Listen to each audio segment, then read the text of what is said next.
New urbanism is one of the biggest and most important thoughts of living in the last 50 to 100 years. New urbanism certainly was a response to urban sprawl. It seeks to recover the role of the pedestrian and walking within a community. People are saying, you know, why am I spending all this time in my car? I'm spending 2 hours a day commuting back and forth. New urbanism came as a response to that with a whole movement that grew from people deciding, you know what, we would love to be able to walk to our daily needs. The built environment actually does affect behavior. The idea is to provide an environment that offers not only housing, but working environments, civic amenities, all of the joys of living in a beautiful physical environment. New urbanism is not anything new. It's actually a return to what our ancestors have known for centuries. It really encourages people to be enjoying nature, enjoying their community. New urbanism reintegrates all of the elements and ingredients of living, whether it's in an urban environment or whether it's in a suburban environment or a rural one.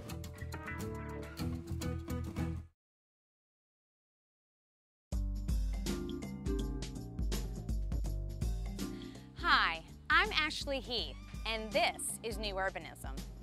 Today we'll visit 3 communities that are part of a nationwide architectural movement to address the issue of urban sprawl. You really can live, work, and play all in one location, and you don't even need a car. These eco-friendly communities are called New Urbanism.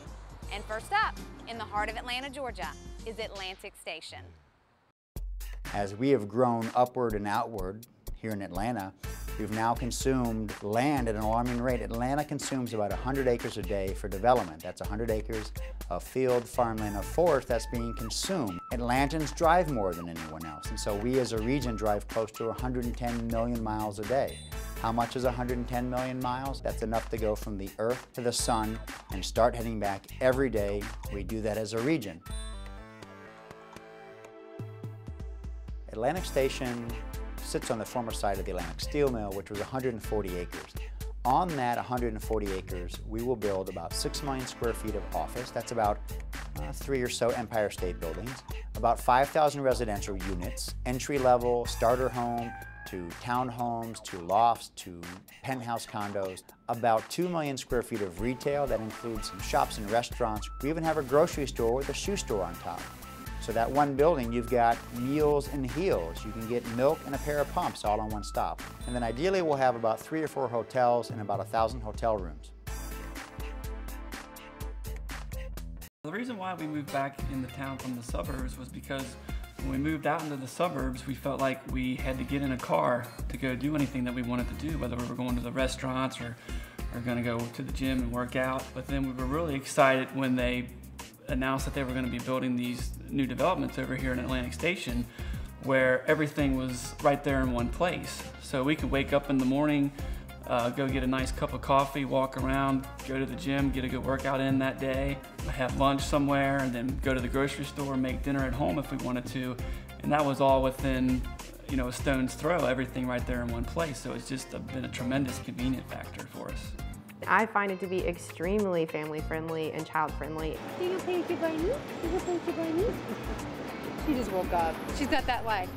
On the weekends, all the people that live in the suburbs, they come in with their kids, and they like it because they can just, okay, put the child in the stroller and walk around, and it's nice. They can eat outside on the patio. It's really nice just to have all those different things right outside our door. I mean, Target, how many people say, oh, I walked to Target today, and then I walked to IKEA and the gym and the movie theater. And we're gonna have a child that, you know, she knows, okay, if I need to go to the store or something, I can walk. I don't have to get in the car. And I hope she learns that Mommy and Daddy take me and walk places, right? And so with the movement of people back from the suburbs into the cities, people reminiscing for a simpler way of life, or a life of choice, new urbanism, places like Atlantic Station are increasingly becoming much more popular. From trendy Midtown Atlanta, we travel to the sugar white beaches of the Florida Panhandle. There, the architects behind Alice Beach show us the beauty and diversity of new urbanism.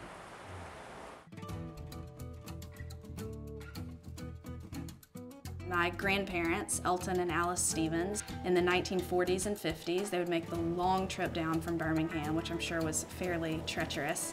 This land is part of our family, and just decided this was the right time to go ahead and move forward and do something that we would all be proud of.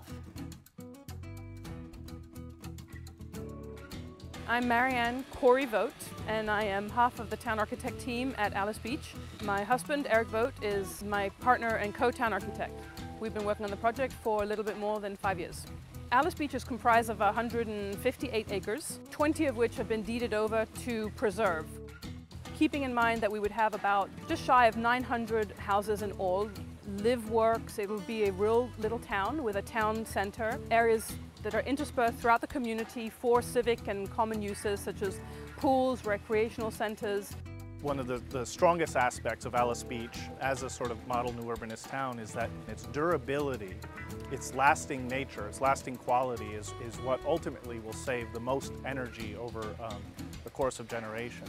Alice Beach is the first fortified community in the world as designated by the Institute for Business and Home Safety, and that is a national nonprofit organization that's striving to increase the building standards that go into homes. It's basically built upon the premise that, hey, we don't need to be rebuilding communities from scratch every time a strong wind blows through town. It's built with concrete cinder blocks and steel reinforcements, and what that ensures is that this community is going to be here for centuries, not just decades. One of the concepts of new urbanism is extremely dense population, so that houses are very close to each other. As we researched the communities of Bermuda and Antigua, Guatemala, they had developed this idea of these courtyard homes. The homes here are built at a zero lot line. You're using the maximum footprint allowable of your land, and the private space is brought to the interior, and you're left with these gorgeous courtyards that are still visible from the pedestrian alleyways, and people can veer in and you see the pools and the plantings, and they're very lush and cool spaces, but it allows the homeowner to have an extremely private space. It really is something that the homeowners and the interior designers and the architects and the town planners all work together to create homes that are not only environmentally friendly, but incredibly strikingly beautiful inside and out.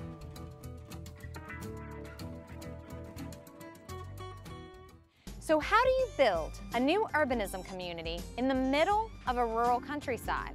We'll see at Serenbe, where even the vegetables stick close to home.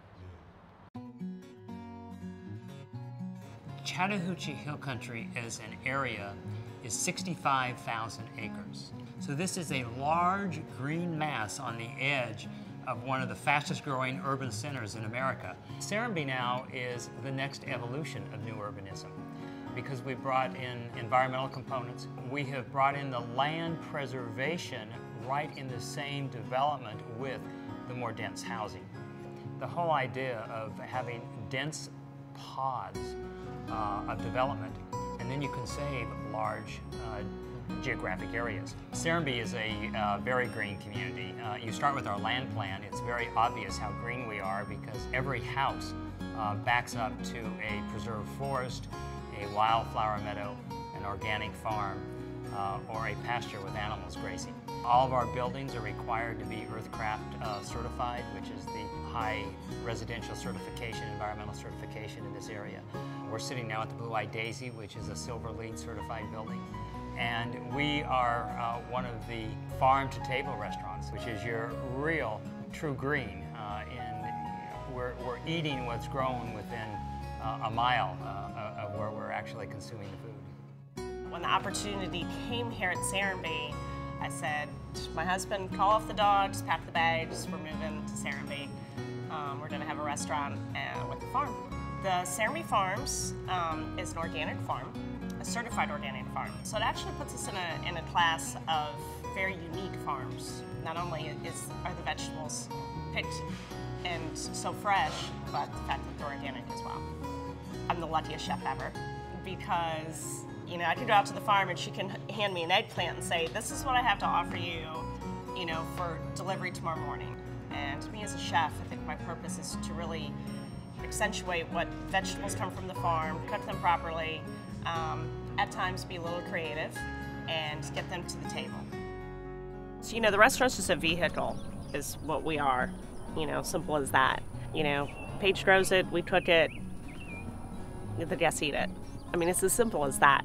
Urban Land Institute named Serenbe and the Chattahoochee Hill Country effort as one of the real models for future development in the green field. No matter how much we would like to see infill in the existing cities, 70% of the development in the future is projected to still be in the green field.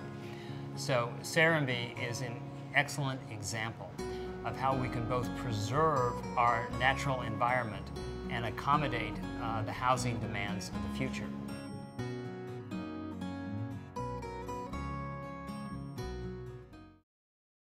There you have it.